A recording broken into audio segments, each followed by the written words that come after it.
Hold on. Eating my snacks.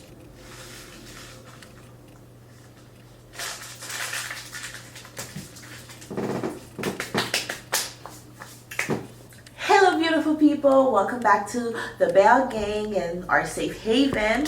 And today we're going to do another video, another Bell Talk. And today guys is going to be something a little different. I mean, I didn't want to talk about this, but I realized, you know what, this is something I'm dealing with and I want to share and be as transparent as I can be with you guys. So today our topic is going to be talking about anxiety and how to overcome it, or how to actually deal with it, and the best way to move forward with anxiety in your life. And a lot of people deal with anxiety.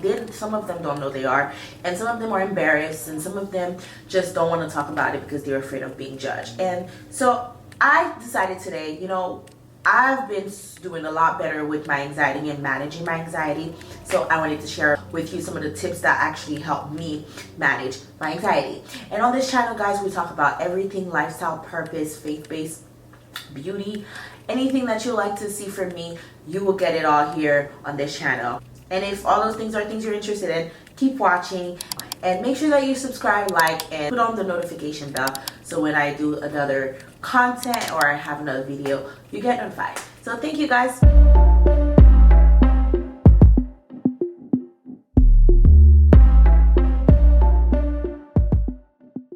Alright, so let's talk about anxiety. We all deal with it. A lot of people are dealing with anxiety. Some of them are diagnosed, some of them are not. I actually was diagnosed with generalized anxiety because I was dealing with a lot of stress at work, and I decided, you know what, I need to see a therapist. And I actually been needed to see a therapist, but I haven't really done that and actually took that initiative to go, because in the Caribbeans, like the way that I grew up, so we believe that most of the time, you know, these things can be resolved. Just brush it off, pray, just focus on, you know, the things that you're doing, and just school, work, and church, and whatever you're doing, just keep doing that activity and it shall pass.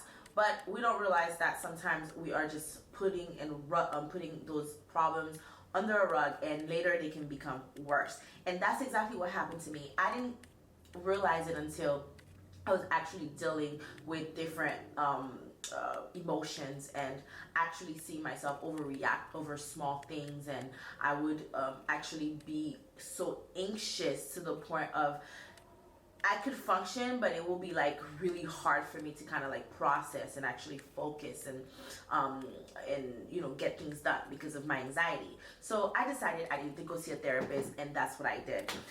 But the things that I've done, multiple things that actually help manage it and over the time. And for those of you, life can be really stressful. We deal with a lot of stuff, but we just have to learn how to cope and actually manage everything in the proper way so that we can have more healthy and balanced lifestyle. So the first thing that you want to do is recognize your symptoms. Recognize that you are dealing with anxiety and what triggers it. So if you don't know what you have, like, how are you able to solve that issue? So you cannot fix a problem that you don't know you don't have, in other words, right? So you want to make sure that you are actually paying attention to yourself and noticing the signs and symptoms and the things that triggers it. For me, I know that I suffer with something called Atychiphobia. So Atychiphobia is basically when someone has a fear of failure or the uncertainty. So I'm somebody that actually likes to be in control of things most of the time. So I get really afraid of failing, and sometimes that can prevent me from trying things out because I'm like, oh, I don't want to fail. I don't want to try this because I might fail, or oh my gosh, I wonder what's going to happen, what's not going to happen. So I had to learn quickly that if I keep having that mentality, I'm going nowhere. So I really just started to recognize those things and started to recognize those symptoms, and I'll get real anxious and I'll get sweaty palms, I'll get heart palpitations, and sometimes I'll even feel like I'm choking. So it feels like something is like tight in my chest and I'm choking. And another thing is, I realize that I have a problem because there's different types of anxiety. I'm not going to get too deep into the medical aspect of it. You want to see a therapist and actually talk to your psychotherapist. That way they can describe all of those symptoms to you. But I'm going to tell you, I'm going to focus solely on what I did that actually helped me, right?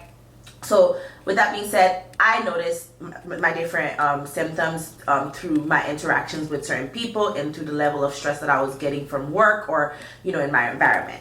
I also noticed that I have social anxiety, where if I'm around a lot of people and before I get to a lot of people, I actually have to like prepare myself. For those of you who probably didn't know me, like really know me personally, you might think that I'm a social butterfly and I like to talk to everybody. That's not always the case with me. I'm just giving you a little insight about me. I'm very, very anxious when it comes to being around everybody, and I have to mentally prepare myself so that I can interact with people, because sometimes I literally find myself, if I not prepared to be around a lot of people, I will start literally having those anxiety symptoms, which is like I will like start feeling like anxious. I'll start pacing around.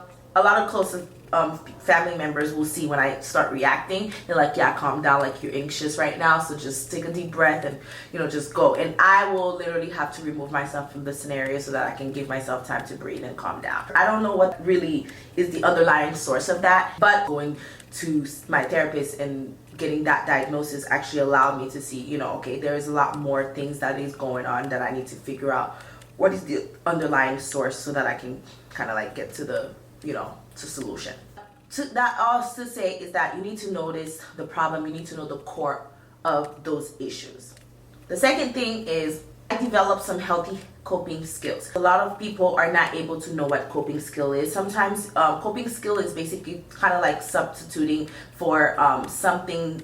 You're doing something to substitute from the actual problem. So it's basically to kind of help you feel better. It's like a temporary solution to that issue, and that's the best way I can explain it. But having those coping skills, sometimes people they kind of choose the wrong coping skills. Like you'll see people, they drink alcohol, but you need healthy coping skills. And I know that some people will probably just smoke or do things and sex, and it could be anything for different people.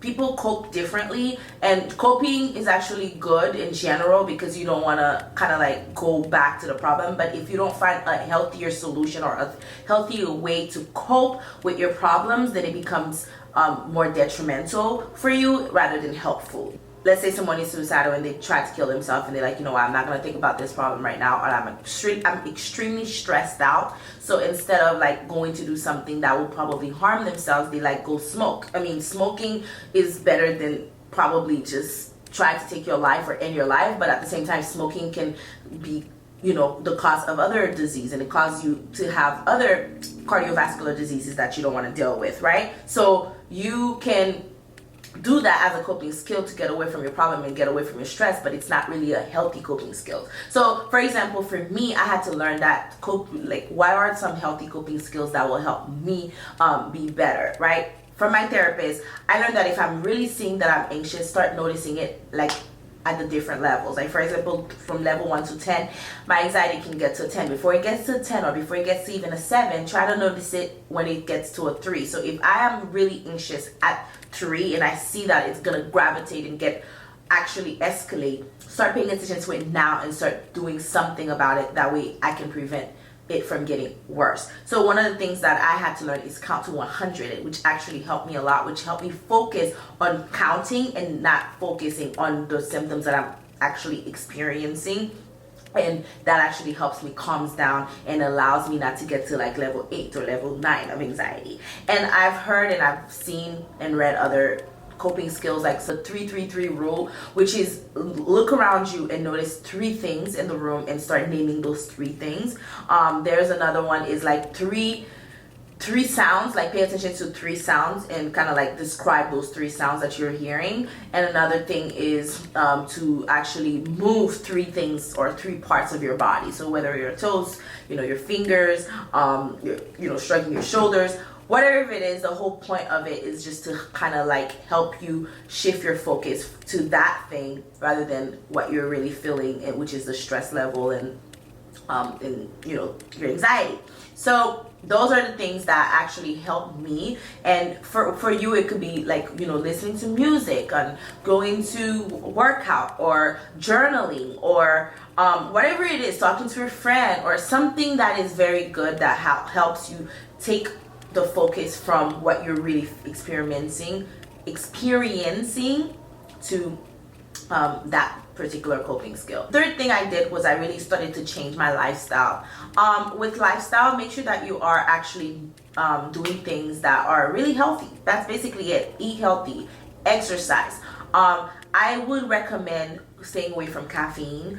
Really talk to your doctor about that, because for me, caffeine doesn't really help at all. And what I mean by that, to be honest, caffeine actually does have the opposite effect on me. Some people, it makes them a lot more anxious and a lot more like, ooh, like, you know, agitated and like a little bit jittery. But for me, actually, it does that for 5 seconds. I will be a little hyperactive, and then after 5 minutes, I'm literally crashing, guys. Like, I'm literally I'm gone. Okay, I almost choked. But yeah, so that's literally for me. That's what I do. So try to stay away from these things. And I've been exercising now. I feel a lot better when I exercise. So exercising is really, really good when it comes to helping me deal with my anxiety, because actually helping my body and my blood flow and releasing some of that tension, and actually is another form of coping, because I'm taking away that tension from the attention from my anxiety and my emotions, and actually putting it into my workout session. So that actually really helped me. And eating really well, you will see that I could do other videos, but there are some great videos about talking about the foods that actually helps you and make you feel better. There are some foods that you eat, they do make you depressed. Like, for example, eating chocolate, which is so weird, makes you feel happy and, you know, releases the little chemical that allows you to be very happy and makes you feel good. So there are different things in your food that actually really help your mood. And if we start realizing that our brain and our gut are kind of like intertwined and kind of like work hand in hand, we'll start really taking better care of our gut or our health, or, you know, and try to make sure that whatever we're intaking is really good for the mind and the spirit. Number 4 is to take mental breaks. And I cannot stress that one enough, because I actually have another video on my channel talking about taking a break from social media, because I think social media can bring so much anxiety to me and so much anxiety to many of other people in the world. Like, I feel like the world of social media honestly is like sickening sometimes. It really, really messes up with your brain. It really messes up with your identity. And if you're not really secure in who you are in God and who you are supposed to be, and really feel confident, whatever is happening in social media and in this world can actually affect your mental health. So I always encourage people to take a break, and that is taking a break from social media. But honestly, I can go drastically. If your work is making you feel like you are stressed to the point where you really can't function, you might need to take a break from work as well. I know some people are not that fortunate, but, you know, try to figure out the best way to, you know, balance out your work lifestyle within your life, you know, or your personal life, because you do not want your stress from work to impact your life. Some people cannot just quit their jobs, but, you know, if a job is really not good for you guys, try to find another job that will be less stressful for you. That way you don't stay in that condition, you know, for too long, and it can impact you in the most negative way possible. So find another job if the job that you're in is not making you happy. Find something for you that actually works and that can alleviate those stresses that you have. Number 5, meditate. Meditation, sometimes people talk about it, but they don't really do it in the most practical way. So meditation really is taking at least 5 minutes,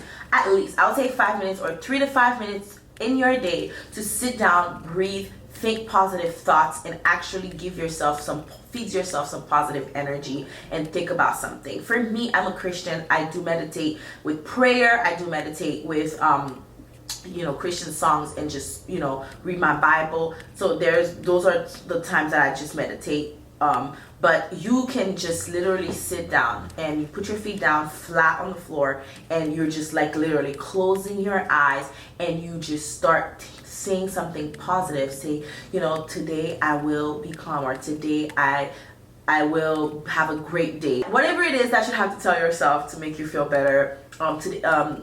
You know, I am loved, like I am great, like whatever words of affirmation that you need to tell yourself, or things that you need to think, and, you know, just do that. Like, I will meditate on a encouraging Bible verse so I can feel better throughout the day. Like, for example, I can do anything through Christ who strengthens me, or, you know, things like that. So you want to just practice that and actually being practical with it. That way you will see the difference when in about like 3 months. I won't say 1 month, even a month, like even throughout the day you will see the difference. But that is something that will actually work if you actually take some time to be mindful and practice mindfulness. That really help changes your mood and help you become better. So guys, with all of these things, I am not a psychotherapist. I am not a therapist. I always encourage people who suffers from anxiety to actually find solutions that works for them and talk to a therapist that works for you.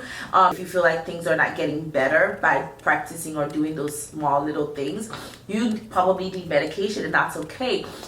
People take Xanax all the time, but you have to make sure, of course, your doctor prescribes that to you before you take it. But if that's also the case, then it's okay, it's fine. And some people just need that to function well. So you just have to be okay with where you are in life and be okay with the thoughts that you're going through to be better.